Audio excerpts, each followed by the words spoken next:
Hello and welcome to the Catholic Moments Podcast.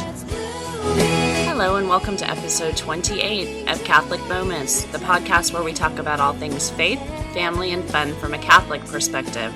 And now we're about to bring you along on a little adventure, so stay tuned for our trip to London.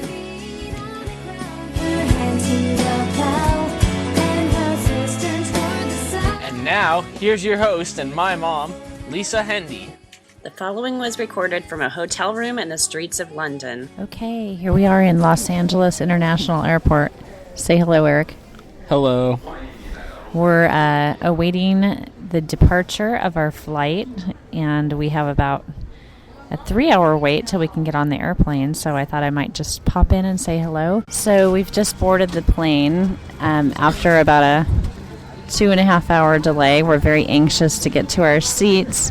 We're sitting right across the center of the plane, and it's filling in all around us, and it's about 9 o'clock at night, so I'm hoping that my kids are just going to fall to sleep, but I think I'm actually deluding myself. They've had plenty of Diet Coke in the waiting area and are very excited for the voyage.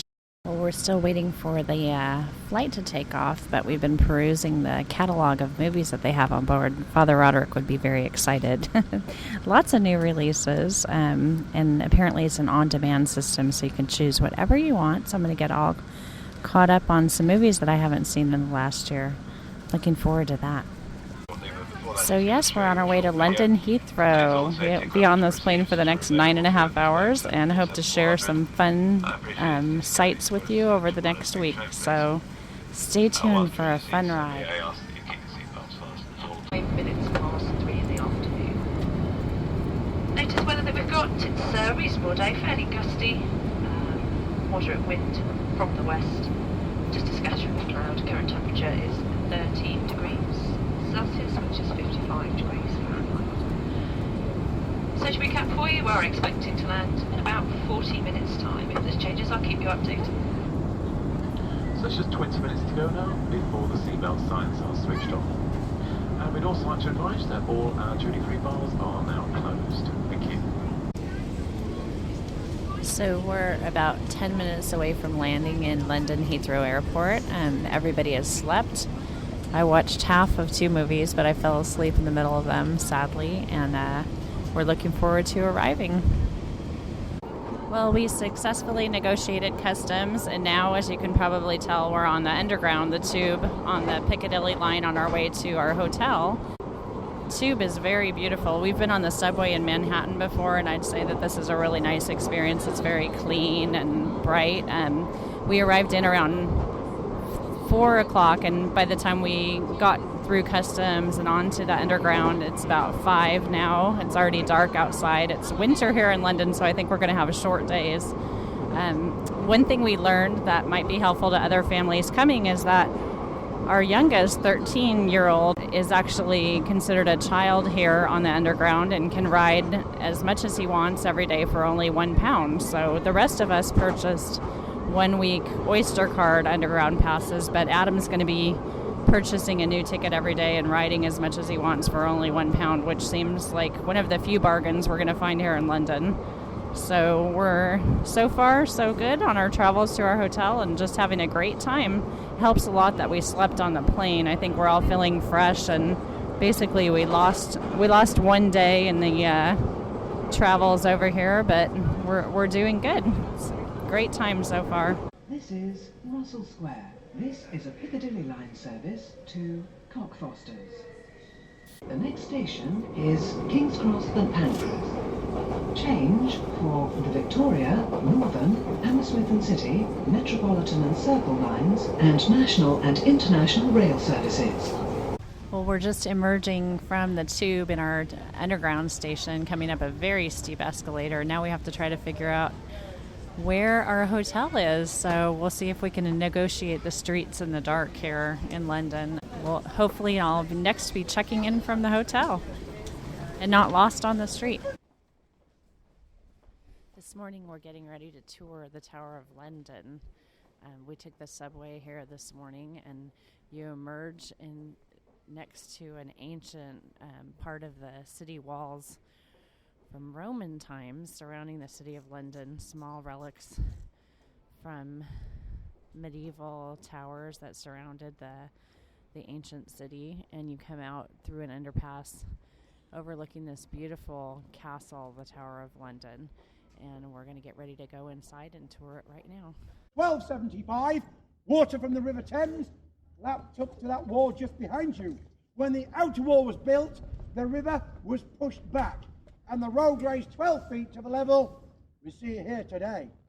Now, if you look above you and behind you, you'll see some dark-coloured brickwork with white windows in them. They light the rooms to the back of the Queen's house. We shall have a better view of the Queen's house once we go through to the inner ward. There are 2 points of interest here. First of all, through the large window above the one with the balcony, through there is known as the council chambers. And it was in the council chambers in 1605 a man called Guy Fawkes was interrogated. Guy Fawkes is a man who we remember as being the person who attempted to blow up the Houses of Parliament with King James I inside it. Failing to name his helpers, his accomplices, he was sent from there to the White Tower's torture chambers to be tortured on the rack for 2.5 hours. 2.5 hours being the amount of time it took us to extract the information out of him that we needed. He returned back to the council chambers, broken in mind and spirit, and just about everything else, and about 7 inches longer than he was before. And he told us everything that we needed to know on his own free will. Although we celebrate Guy Fawkes Night on the 5th of November each year, Guy was taken to Tyburn, nowadays known as Marble Arch, where he was hanged, drawn and quartered in January of 1606. Such a romantic story, eh? Right, tell you another one very quickly. Another romantic story, the story of Lord and Lady Nithsdale. Lord Nithsdale, he'd only been imprisoned up there in the council chambers because he was involved in the first Jacobite rebellion in 1715. His wife, Lady Nithsdale, only been married 2 weeks. She was still on honeymoon, deeply in love and missing her husband's imprisonment. She was down here. She made her way from Scotland through rain, fog, snow and ice. He'd just been locked up on a honeymoon. She needed to plead clemency with King George I for freedom for her beloved husband. The king refused, but he did concede in one final visit on the eve of his execution. And it was during this time Lady Nithsdale planned a most cunning plan of escape. She, along with the maids, made frequent visits up to her husband's prison cell. Now, during these visits, they smuggled in extra items of ladies' clothing. Now, this confused the guard, the young warder sat outside the cell, as to how many people were actually in the cell at any one time. So, with all these comings and goings, Lord Nithsdale, a great big strapping 6-foot Scotsman with a long red beard, he dressed as a woman. He needed a handkerchief, it covered his beard, his head bent down with ladies' clothing on. He looked just like a lady in waiting. He walked out of his cell, totally confused and fooled the guard outside, made his way out of the tower and off to freedom. Meanwhile, his beloved wife, Lady Nithsdale, of only 2 weeks, she remained in her husband's prison cell to keep up the pretense until she was sure that all were safely away. Before she herself came out of the husband's prison cell, spoke to the young warder on guard outside and said, "Please, kind sir, do not disturb my husband tonight, as he's at prayer on his last night on this God's earth." Well, the young warder, he respected that wish. She walked past him, straight out of the tower, and also off to freedom. There, they both met up at the coast. They both escaped to Rome and lived happily ever after. Gets me every time. How romantic is that? What do you think happened to the young warder sat outside the cell? They got executed. Yeah, I'll tell you what happened. He had to report to the governor in the Queen's house, stand before him and say, "Sir, it was me. I'm ever so sorry. I didn't mean the prisoners to escape. He just did. Please, kind sir, Give me one more chance. I'll make sure it never ever happens again, kind sir. Well, the governor, he looked at him straight in the face back and said, young Water, you are in grave danger. No matter what you say, the crime will never fit the punishment. Therefore, I shall give you my punishment. Because from now on, you and all your future colleagues will take guided tours. Here we are to this very day. Here we are. Behind me is a famous, or should I say, infamous Traitor's Gate. In the olden days, it was known as the Watergate. We don't mention that. But it was changed to Traitor's Gate because of the many prisoners that came up these steps by the side of me. We remember two Queens of England, Anne Boleyn and Catherine Howard, the second and fifth wife to King Henry VIII. One future queen, the young Princess Elizabeth Tudor, crying her eyes out on this top step. Two saints, Sir Thomas More and John Fisher. Three bishops, Cranmer, Ridley, Latimer, known as the Three Blind Mice. You've all heard of that? They were taken from here off to Oxford, where they were burned alive at the stake. That great adventurer, Sir Walter Raleigh. More about him in a moment. Mel Gibson. Not really. Having ascended these great steps, they will then be taken off to the various towers to be locked up for the rest of their lives. Or as often would happen, look, we still have prisoners.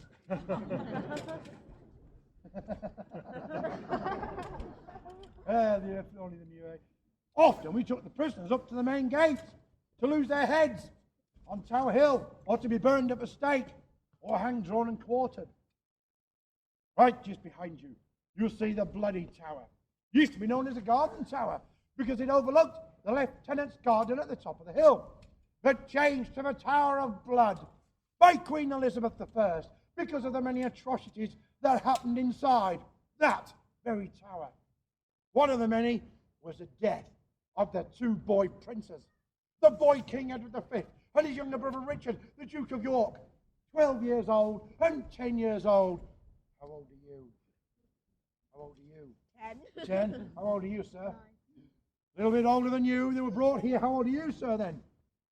13. 13. You're a big 13, aren't you, hey? Yeah, brought here by his Uncle Richard, the Duke of Gloucester at the time. I shall look after the young gentleman. Good old Uncle Richard. Later to become known as King Richard III, because you never quite made it, did you, sir? You just disappeared. You were sleeping in your bed. And one day, supposedly, one was stabbed to death. The other one was smothered, suffocated with a pillow. They were bundled down the stairs and buried by the White Tower. They lay there for 191 years, undetected. Oh, how beautiful. How beautiful. Not really. Very sad story, because the workmen that were working around there all of a sudden found a large chest. They thought it was full of diamonds and gold, sapphires. When they opened it up, all they found was the two skeletal remains of two small children, not a single diamond. The two bodies, they were taken over to Westminster Abbey, where they were buried in Innocents' Corner. They lay there to this very day. Very moving story indeed, I'm sure you'll agree. Yeah, I just moved 1 inch. Come on, pardon? I just moved 1 inch. You just moved 1 inch. You just grew 1 inch. Wow, incredible. Well done. Right, now then, just before we do go through the archway, I'll tell you about another character. Sir Walter Raleigh. Yeah, we've all heard of him. Sir Walter Raleigh, he was imprisoned in there for 13 years with his wife and 2 children in one room. How's that for a prison sentence, gentlemen, eh? He wrote his book in there, The History of the World. But in the end, he was charged with treason by King James I, who was not only responsible for Sir Walter Raleigh's execution in 1618, he also hated that nasty, anti-sociable habit introduced from the other side of the Americas back to England. Anybody know what that is? Smoking. Smoking, any? What's that? Smoking? No. Totally wrong, sir. Oh. Line dancing. You were right, sir. It was smoking. But I like line dancing. You like line dancing? Never done it myself. Anybody else do line dancing? See, it's popular, isn't it? Now, someone last week, by the way, shouted, McDonald's. Right, we're just about to go through the archway. Look at the portcullis. That He's over 700 years old. He weighs over 2.5 tons. It took 30 men to raise and lower it. But in 1937, one man did it one-handedly. Errol Flynn from Robin Hood. He did. He hoisted the hull up with his left arm. He fought off the rest of the British Army with the other. He got an Oscar for that performance, didn't he? He should have got a hernia. Ladies and gentlemen, leave a small gap for me there. We'll make our way to the inner ward. Now I feel like I'm in London, hearing the Beatles played on a xylophone by a street performer. We're here on the south bank of the Thames on our way over to the Tate Modern Museum and just checking out some of the local color. It's really beautiful.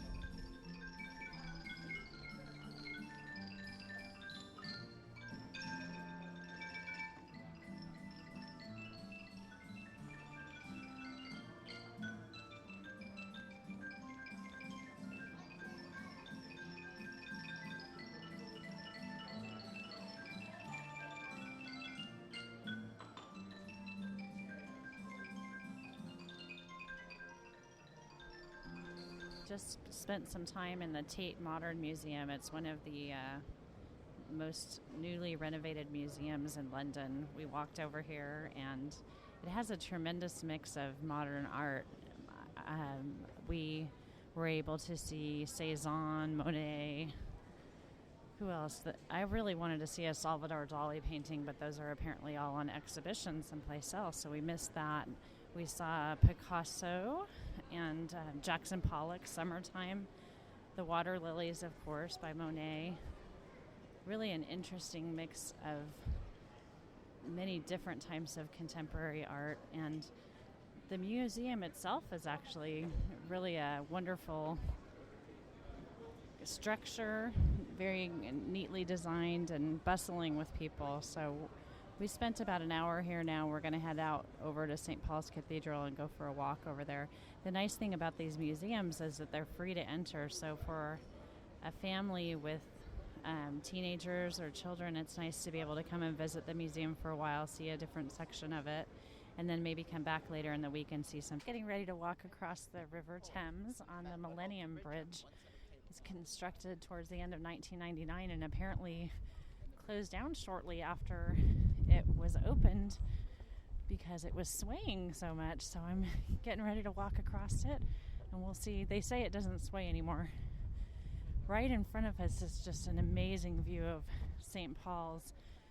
The water looks very cold today, filled with boats crossing back and forth, and the tide is running very quickly. Just an amazing view of an incredible city. We've only been here one day and I'm already in love with it. I think my boys are as well. Eric's asking about how you can possibly go to university at Oxford or Cambridge. So I think they're enjoying being here also. I'm going to stop and enjoy this view on the Millennium Bridge.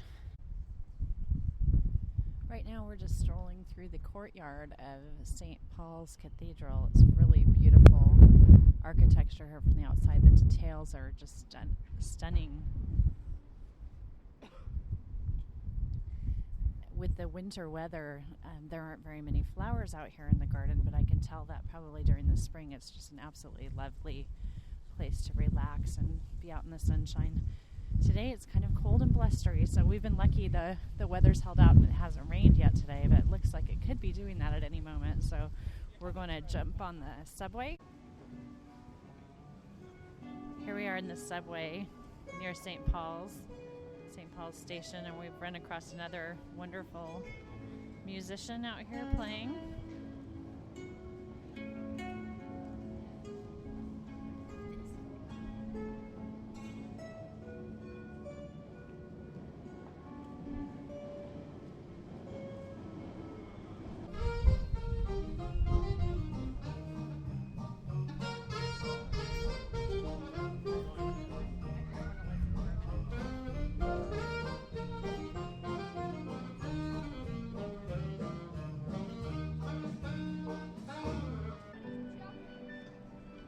This morning we're in Covent Gardens.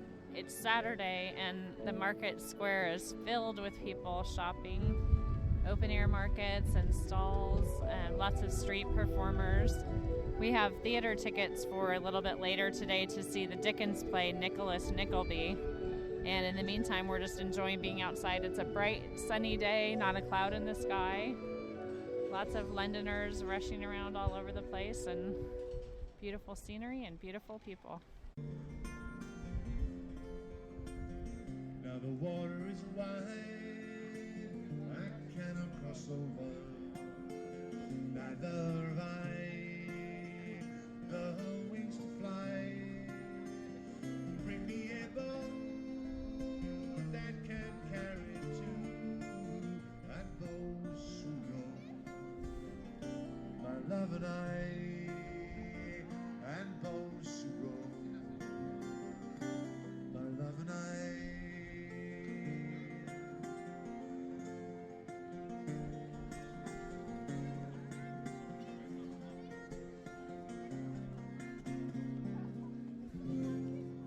So we're watching a street performer who is getting ready to jump onto a big unicycle, which is probably about 8 feet tall. He's wearing a crash helmet and goggles. He's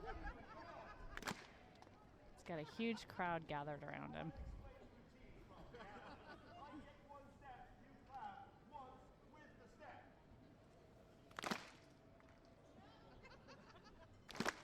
He's slowly stepping to the unicycle. Got the crowd really into it.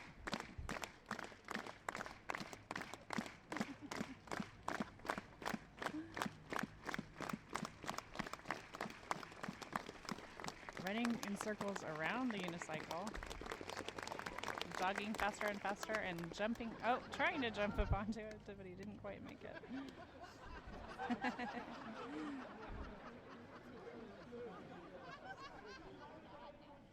I think this is better seen in person. It doesn't really translate well over to podcasting, but it is very funny.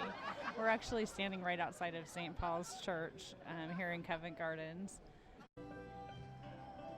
Okay, Adam, what type of instrument is that?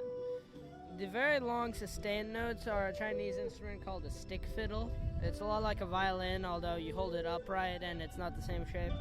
And the very quick noise in the rapid succession is a kind of dulcimer from China. It's a hammered instrument. And how many strings are on that stick fiddle? Is it only one string? No, the stick fiddle uses 4 strings. And the hammered dulcimer can have as many as somewhere around 300. Although that one probably doesn't. It probably has the standard of maybe 50. So what do you think about Covent Gardens? Oh, Covent Gardens. It's pretty fun. I like it here. There are lots of buskers and there are little shops everywhere, so it's quite fun. One of the things that you run across in a big city is demonstrations, and we just are walking here in the evening.